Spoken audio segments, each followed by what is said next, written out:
नमस्कार दोस्तों, आप सुन रहे हैं सच्ची कहानियाँ रौनित के साथ। आइए अब चलते हैं आज की अनाउंसमेंट की ओर। कल की हमारी कहानी खूनी मंडे पे पहला कमेंट मयंक शर्मा जी ने किया था। मयंक शर्मा जी को इसके लिए बहुत बहुत धन्यवाद। आइए अब चलते हैं आज की कहानी की ओर। मेरा नाम साजिया है। ये कहानी मेरे कज़न सिस्टर की है। ये बात आज से करीब करीब 20 साल पुरानी है। हम दोनों बहनें बिल्कुल इस तरीके से घुल मिल के रहते थे जैसे कि हम दोनों के अलावा हमारा इस दुनिया में कोई दोस्त है ही नहीं। हम दोनों एक दूसरे से अपनी सारी बातें शेयर करते थे। हम दोनों आपस में जितने घुल मिल के रहते थे उतना तो अपने सगे भाई बहनों के साथ भी नहीं रहते थे। पता नहीं क्यों, लेकिन मुझे उसके साथ बहुत अच्छा लगता था और हर बात उसे बता के मुझे बहुत सुकून मिलता था। हम दोनों ही एक दूसरे से सब कुछ बताया करते थे। यही सारी चीज़ों के दौरान उसकी शादी तय हो गई और इस बात को सुनकर हम दोनों ही बहुत खुश थे। बस एक ही चीज़ की तकलीफ थी कि वो अब मुझसे उतनी नज़दीक नहीं रह जाएगी। लेकिन जब उसकी शादी तय हुई और जब हम लोगों ने लड़के को देखा तो वो बात और व्यवहार में बहुत ही अच्छा और सौम्य इंसान था। उनसे बात करने के बाद ये पता चला कि वो बहुत ही अच्छे इंसान हैं और वो मेरे और मेरी कज़न सिस्टर के दोस्ती के बीच में कभी भी नहीं आएंगे। ये बात भी हमें अच्छे से समझ में आ गई थी और जैसे जैसे शादी के दिन नज़दीक आ रही थी वैसे वैसे वो इंसान हम दोनों को ही काफ़ी पसंद आ रहे थे, क्योंकि वो हर बात को बहुत ही अच्छे सलीके से करते थे और हम दोनों के बात करने को, घूमने फिरने को कभी भी गलत तरीके से नहीं देखते थे। उनसे बातें करके मेरी दोस्त, मेरी कज़न सिस्टर बहुत खुश रहती थी। उसके बाद एक दिन मेरी कज़न सिस्टर ने मुझे साइड में ले जाके बताया कि वो निकाह से पहले उनसे मिलना चाहते हैं। इसीलिए वो मुझसे ये सलाह लेना चाहती थी कि क्या अपने शौहर से निकाह से पहले मिलना ठीक रहेगा या नहीं।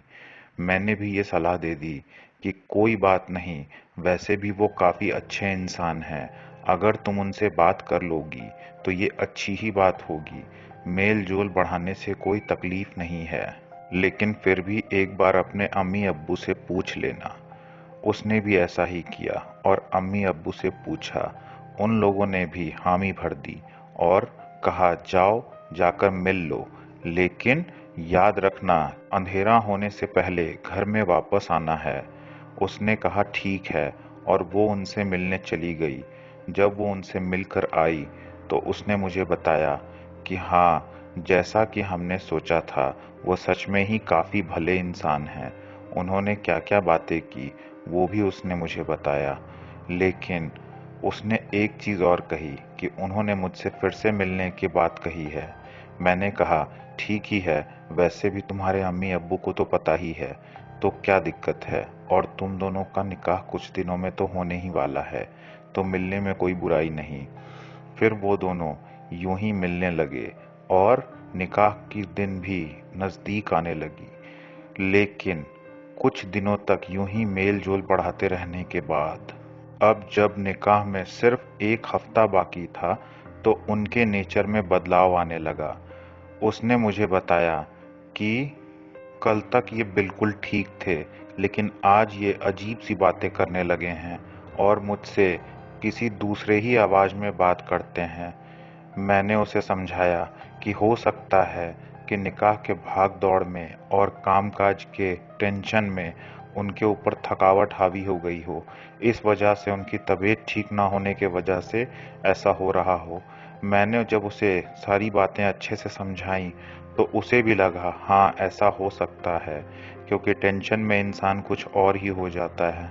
लेकिन हर गुजरते दिन के साथ उनकी बातें मेरे कज़न सिस्टर को और भी ज़्यादा परेशान कर रही थी, क्योंकि अब वो बिल्कुल भी पहले वाले इंसान नहीं लग रहे थे।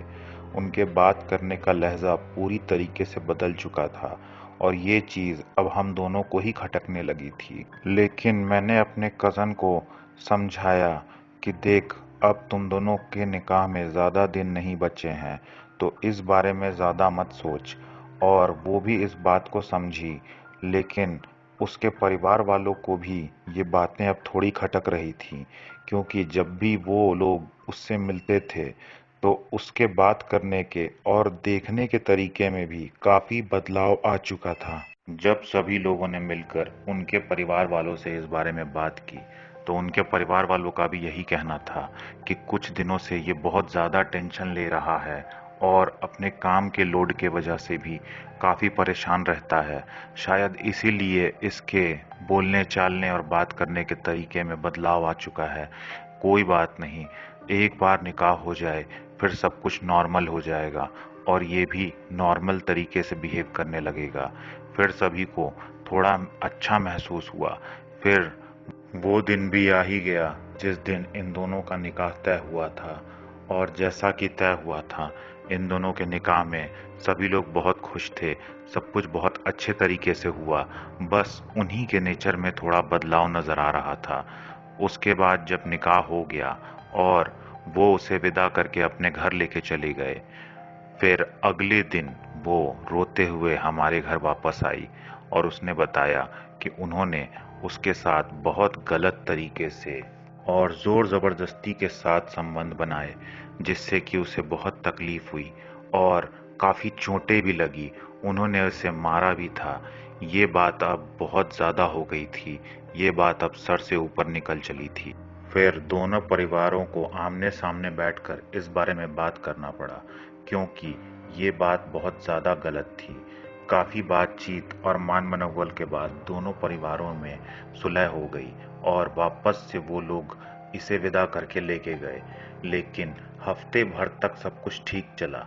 हमें लगा सब कुछ ठीक हो गया, लेकिन हफ्ते भर बाद जब वो वापस आई तो उसके शरीर पे और भी ज़्यादा चोटों के निशान थे। और इस बार मेरे कज़न के शौहर के फैमिली वाले भी उसके साथ थे। उन्होंने कहा, नहीं, ये मेरा बेटा नहीं है, ये तो कोई जानवर है, जानवर। इसने हमारे बहू को जिस तरीके से मारा है, ऐसा तो कोई जानवर भी नहीं करता। ये बहुत गलत है।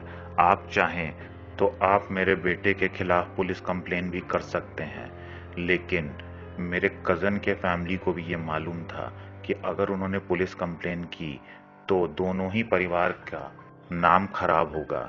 इसीलिए उन्होंने ऐसा ना करने का फैसला किया। लेकिन उन्होंने कहा, पहले आप ये देखिए कि आपके बेटे के साथ क्या गड़बड़ है, क्योंकि अगर यूं ही सब कुछ चलता रहा तो ऐसे तो रिश्ता आगे नहीं बढ़ सकता। और ये मेरी बेटी है, कोई भेड़ बकरी नहीं कि मैं यूं ही इसे विदा कर दूं, वो भी ऐसे इंसान के साथ। फिर उनके फैमिली वालों ने बताया कि पहले सब कुछ ठीक था, आज तक कभी भी उसने ऐसा कुछ भी नहीं किया। वो बहुत ही नॉर्मल हुआ करता था। लेकिन पता नहीं कैसे शादी के हफ्ते भर पहले से उसमें काफ़ी बदलाव आने लगा। उसने अपने अम्मी के साथ भी बदतमीज़ी की है और मेरे साथ भी। इस लहजे में तो वो कभी हमसे बात भी नहीं करता था, जिस तरीके से अब वो हमें हुक्म देता है। क्योंकि पहले वो बहुत ही विनम्र स्वभाव का हुआ करता था, लेकिन अब ऐसा कुछ भी नहीं है और ना ही अब वो हमारी कोई बात सुनता है। अब तो वो अपने परिवार के बाकी लोगों से भी दूर हो चुका है और अपने दोस्त यारों से भी बात नहीं करता। अगर कोई उसे बीच में टोक दे तो वो उससे लड़ पड़ता है और हाथ भी उठा देता है। ये हमारा बेटा हो ही नहीं सकता। हमें लगता है इसे किसी डॉक्टर को दिखाना पड़ेगा। फिर दोनों फैमिली ने ऐसा महसूस किया कि हो सकता है उसे कोई मानसिक बीमारी हो। फिर उसे जब सभी लोग मिलकर डॉक्टर के पास जबरदस्ती लेके गए तो वो रास्ते भर सभी लोगों को परेशान करता रहा और किसी के काबू में भी नहीं आ रहा था। लेकिन जब डॉक्टर ने उसे देखा तो कहा, हो सकता है इसे कोई मानसिक प्रॉब्लम हो, कुछ दिन आप इसे हमारे पास ही एडमिट करा दीजिए। फैमिली वालों ने यही सही समझा और उसे वहां एडमिट करा दिया गया।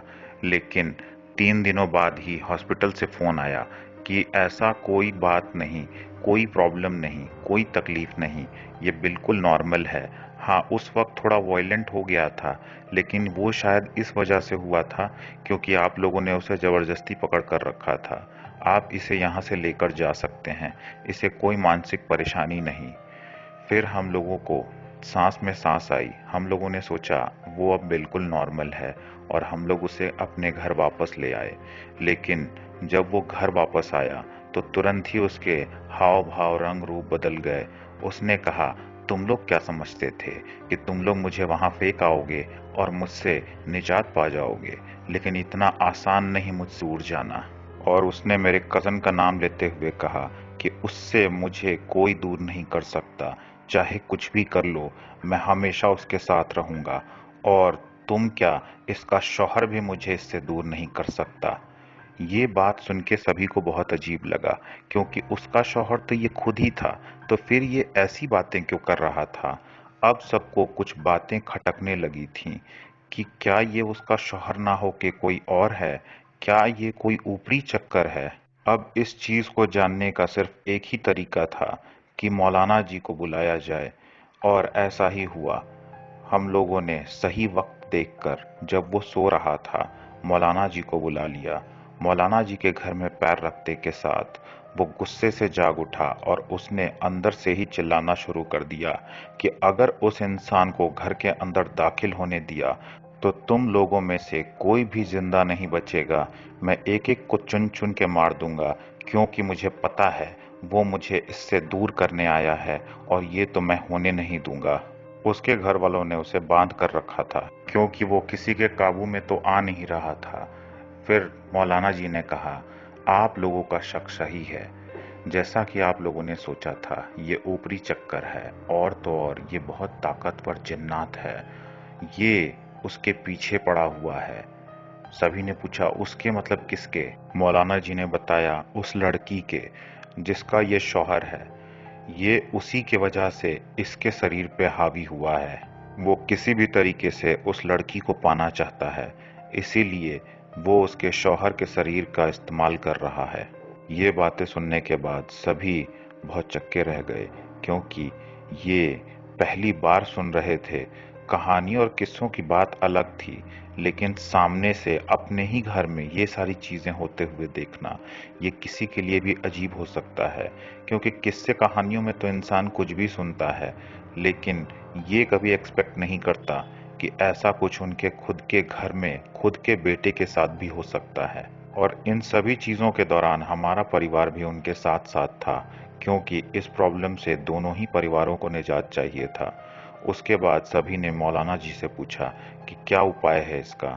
मौलाना जी ने कहा, सबसे पहले तो मुझे ये जानना बहुत ज़रूरी है कि ये जिन्नात उस पे कब काबिज हुआ। अगर मुझे ये पता चल जाए तो उसे हटाना आसान होगा। हालांकि वो जिन्नात काफ़ी ताकतवर है, आसान तो कुछ रहने वाला नहीं। हाँ, लेकिन पहाड़ तोड़ने से पहले कम से कम एक पत्थर तो खिसक जाएगा, जिससे पहाड़ तोड़ना आसान हो जाएगा। उसके बाद मौलाना जी ने उसके ऊपर कुछ कुछ तंत्र मंत्र किए, लेकिन उससे वो मुंह खोलने के लिए तैयार ना था। हालांकि उसे तकलीफ तो काफी हो रही थी, लेकिन तब भी वो मौलाना जी को धमकियां दिए जा रहा था कि एक बार मुझे खोल के देख, फिर देख मैं तेरा क्या हश्र करता हूँ। लेकिन मौलाना जी डरे नहीं, क्योंकि वो काफी नॉलेजेबल थे। उन्हें पता था कि वो क्या कर रहे हैं और किससे टकरा रहे हैं। वो पूरा दिन निकल गया, लेकिन मौलाना जी ये पता नहीं लगा पाए कि वो जिन्नात इसके ऊपर कब और कैसे हावी हुआ। उसके बाद अगला भी पूरा दिन इसी चीज में निकल गया, लेकिन अब भी वो कुछ भी बताने के लिए तैयार न था। काफी मेहनत करने के बाद भी कोई सच्चाई बाहर नहीं निकल रही थी। ये लेकिन जानना बहुत जरूरी था कि उसने कब इस पे पूरी तरीके से काबू किया था, क्योंकि ये जानने से काफी कुछ सही तरीके से करने में आसानी होती। कब और कहां से, ये जानना बहुत जरूरी था। लेकिन काफी कोशिशें करने के बाद भी उसने कुछ कबूल नहीं किया। काफी सख्त जान था वो। उसके बाद सभी ने मेरे कजन का रुख किया। इतने समय के दौरान वो अकेले एक कमरे में बैठे रहती थी, क्योंकि उससे ये सारी चीज़ें देखी नहीं जा रही थी। दूसरा, उसके ऊपर जो चोट लगे थे, उसके वजह से वो भी काफ़ी तकलीफ में थी, इसीलिए कोई भी उसे परेशान नहीं करना चाहता था। क्योंकि वो मानसिक और शारीरिक रूप से काफ़ी चोटिल थी, इसीलिए सभी लोग उसे इन सारी चीज़ों के बाहर रख रहे थे। बाद में जब कोई रास्ता नहीं निकला, तो मौलाना जी ने उसे बुलाने के लिए कहा और उसके बाद उससे बोला, बेटी, तुम सब कुछ सिलसिलेवार तरीके से मुझे बताओ, तभी तुम्हारा शौहर ठीक हो सकता है। उसने भी कहा, हाँ, मैं अपने शौहर को ठीक करने के लिए एक एक चीज़ अच्छे से बताने के लिए तैयार हूँ। फिर उसने सब कुछ बताया कि पहली बार हम लोग कहाँ मिले, दूसरी बार कहाँ मिले, तीसरी बार कहाँ मिले, और इसी में वो राज छुपा था। मौलाना जी को समझते देर न लगी, क्योंकि तीसरी बार वो लोग शाम ढलने के बाद एक पेड़ के नीचे मिले थे। फिर मौलाना जी ने कहा, क्या तुम्हें याद है कि वो कौन सा पेड़ था? मेरी कज़न सिस्टर ने हामी में सर हिला दिया। उसके बाद मौलाना जी ने कहा, तुम मुझे क्या वहाँ ले जा सकती हो? सिस्टर ने कहा, हाँ। उसके बाद मौलाना जी और हम सभी वहाँ तक गए। उस पेड़ को देखते के साथ मौलाना जी को समझते देर न लगी कि इसी पेड़ पे पहले वो रहा करता था, और जब वो दोनों इस पेड़ के नीचे मिल रहे थे, तो उसने शायद इसे देख लिया होगा और इसे पाने के लिए उसके शरीर पे कब्जा कर लिया होगा। उसके बाद मौलाना जी ने कहा, अब काम थोड़ा आसान हो गया है, अब मैं बात आगे बढ़ा सकता हूँ। फिर उन्होंने अगले दिन का समय दिया और वहाँ से चले गए। अगले दिन वो काफी तैयारी के साथ आए थे, अपने 2 चेलों को लेकर। उसके बाद उन्होंने अपना सारा तंत्र मंत्र शुरू किया। काफी देर तक ये सब चलता रहा और अंदर से चीखने चिल्लाने की आवाजें आती रहीं। वो बार बार चीख रहा था कि मैं उसे छोड़ के नहीं जाना चाहता, मैं उसके साथ रहूंगा, मैं उसके साथ ही अपनी पूरी जिंदगी रहना चाहता हूँ। मौलाना जी ने कहा, तेरी जिंदगी तो कब की पूरी हो चुकी है, अब तू इंसानों के बीच में रहने की कोशिश कर रहा है, ये गलत है। ये सारी चीजें मौलाना जी उसे समझाते रहे, और दूसरी तरफ तंत्र मंत्र भी जारी रहा। उसके बाद उसने कहा, मैं उसे हासिल करना चाहता हूँ, किसी भी तरीके से, किसी भी तरीके से मैं उसे हासिल करना चाहता हूँ।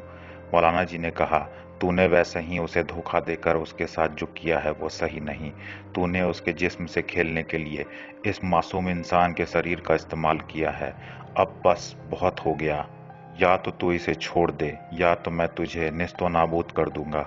मौलाना जी के बहुत कोशिशों के बाद और बहुत मेहनतों के बाद आखिरकार उसने उसे छोड़ने के लिए हामी भर दी, और उसने कहा, लेकिन याद रखना, पहला मौका मिलते के साथ मैं उसे अपने साथ ले जाऊंगा। मौलाना जी ने कहा, मैं भी अपने तरफ से उसे बचाने की पूरी कोशिश करूंगा। उसके बाद उसने उसका शरीर छोड़ दिया, लेकिन जाते जाते उसने उसके शरीर को इतना कमजोर कर दिया था कि थोड़ी ही देर बाद उसने दम तोड़ दिया। और ये देखकर मेरी कज़न सिस्टर काफ़ी रोने लगी, क्योंकि उसका शौहर अब इस दुनिया में नहीं था। और कुछ दिनों बाद उसने मेरी कज़न सिस्टर की भी जान ले ली। जैसा कि उसने वादा किया था, वो उसे अपने साथ ले गया। अब इसमें गलत क्या हुआ ये तो कोई बता नहीं सकता, लेकिन उसने 2 हंसते खेलते परिवार को पूरी तरीके से बर्बाद कर दिया था, सिर्फ इसलिए क्योंकि वो दोनों शाम को उस पेड़ के नीचे मिल रहे थे। क्या इसमें उन दोनों की कोई गलती थी? मुझे नहीं लगता।